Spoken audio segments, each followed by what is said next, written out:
ISIS or NISER? What should you choose? And if you have secured a seat in both of this, then where should you go for? Hi everyone and welcome back to this channel after so long maybe. And in today's video, we are going to talk about ISIS versus NISER.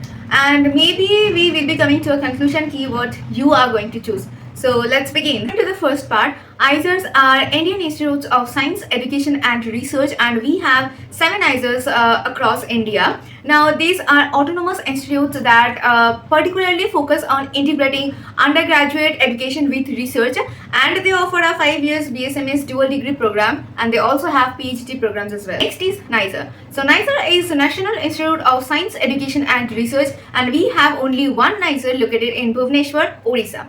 Now, this institute is funded by the Department of Atomic Energy. Yeah, the Department of Atomic Energy, and this offers a 5-year BSMS dual degree program as well as the integrated MSc program. So both of these are science education plus integrated science education plus research institutes, but they differ in structure, flexibility, fundings, and of course the number of the campus that we have. We have 7 ISERs and only 1 NISER.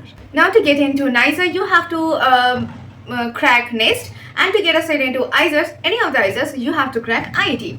Now, if I talk about the question pattern and how much tough or easy it was, like it usually is, then compared to the IIT paper, the next paper is a slightly more tougher.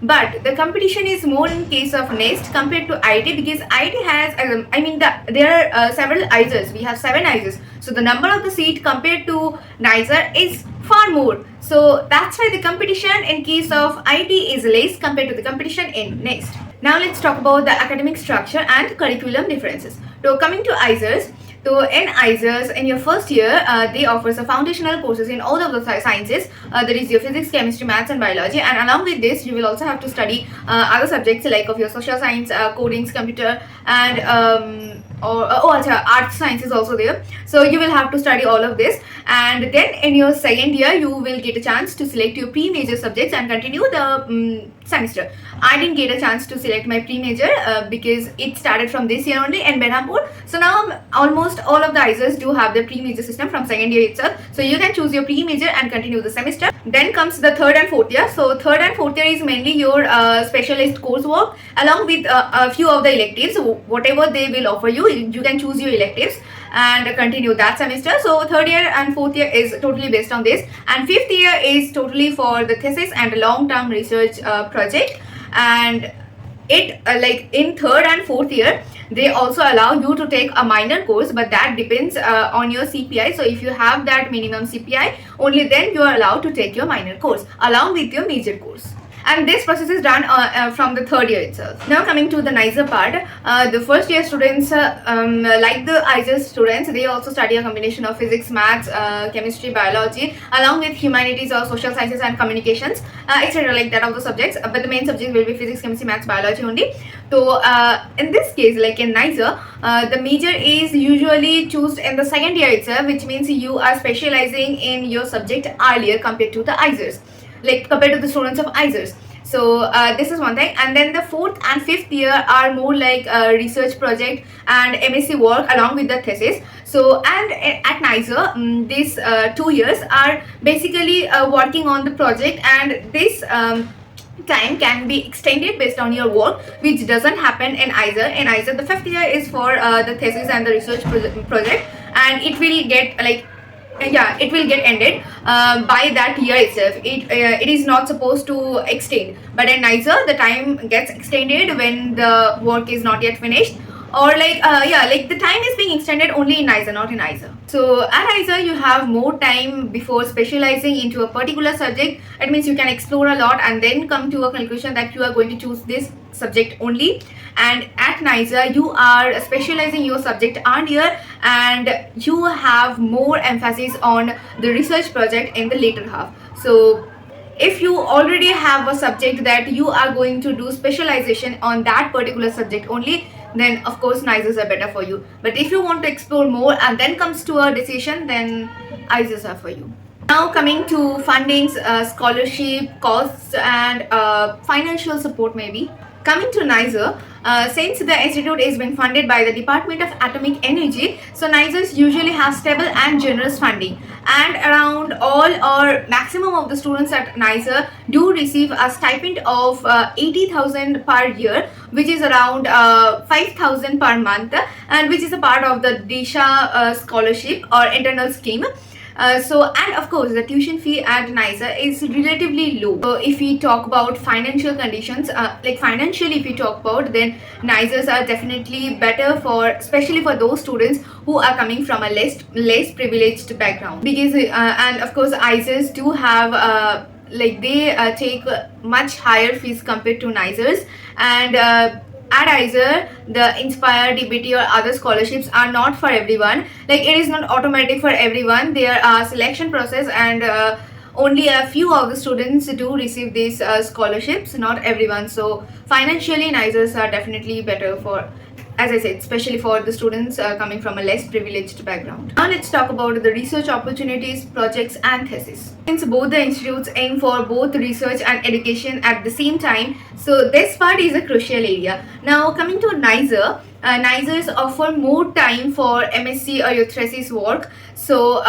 for that you will have to you will get more time to think for your research work, think more about your whatever you are working on. So you are getting more time for that. ISERs are more research oriented from the later years, so students often get the opportunities to pursue their projects within the institute labs or collaborations. Now coming to ISERs, let the students to go outside and pursue their masters from any other institutes if the opportunities are better, be it from abroad or any other institutes inside India only. So they allow it.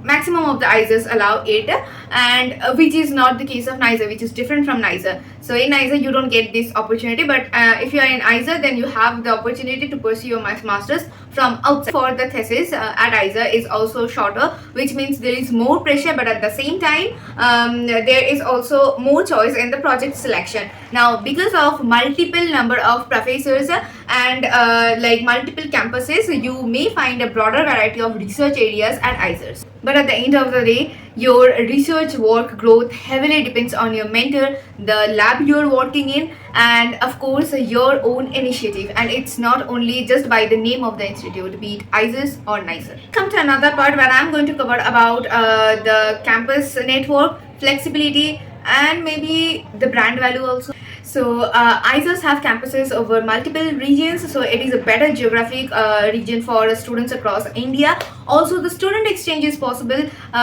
between the ISERs during the MS thesis. During the MS thesis. So you get a lot of options because of the diversity of the faculties. You have a multiple choices to choose for your own research work. So, NISER is concentrated, which can lead to focused research allocation, good internal coordination, and possibly strong community feeling. But if you are okay being in Bhubaneswar, location advantage is not that big. If you prefer being closer to home or in a city like you, then the limited location might be a constraint. Both are prestigious institutes, but ISERs might have a slight more edge in brand recognition because of the multiple campuses and more alumni as well. However, NISERs has a specialist identity in sciences under the Department of Atomic Energy, which also carries weight in research and government sectors. Coming to the last part of the video, where I'm going to talk about the placement, career paths, and the alumni outcomes for both of these institutes. And this is the part which about which most of the students worry about. Now, graduates from both of these institutes typically go for a PhD program in India or in abroad, or they might go into research institutes, and some might also join the R&D industry. And because ISERs are more numerous and diverse, some campuses may have stronger industry or internship linkages depending on the region. The NISER's strong funding and research focus might help many students secure good projects, publications, and thereby be competitive for PhD. Some students from NISER, if they maintain a good CGPA, then they are eligible for the bulk interview without any extra exams. Now, industry placements are lesser compared to technical institutes like IITs and all, but among science or research oriented placements, both do fairly well. Whatever I knew, whatever informations I had, I told everything in this video clearly as much as I can.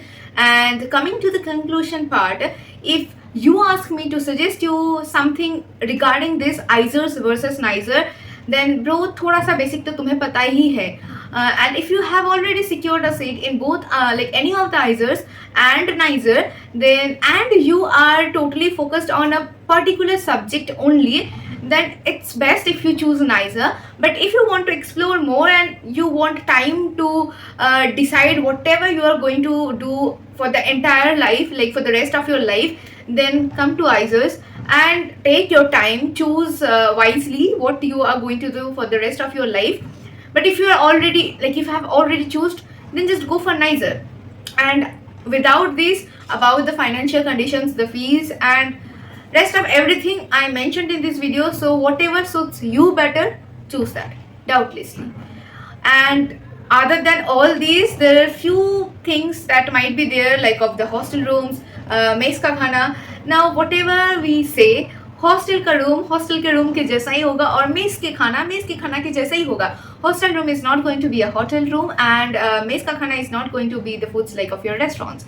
So there is nothing like there is not a bit of difference in those kind of things, but wherever the difference was, I explained. Now what suits you better, choose that wisely. And thank you for watching this long video. I was talking for so long. Okay, sorry for wasting your time and thank you for watching. Bye.